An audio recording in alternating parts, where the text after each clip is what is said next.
Some people smile in front of everyone, while silently carrying pain no one sees. In Psalm 34, it says, "The Lord is close to the brokenhearted and saves those who are crushed in spirit." Sometimes the deepest pain is the one you never talk about. You keep showing up.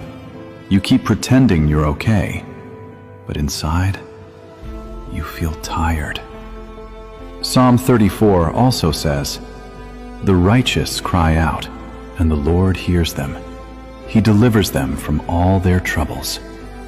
God doesn't ignore silent tears. He sees the nights you stay awake.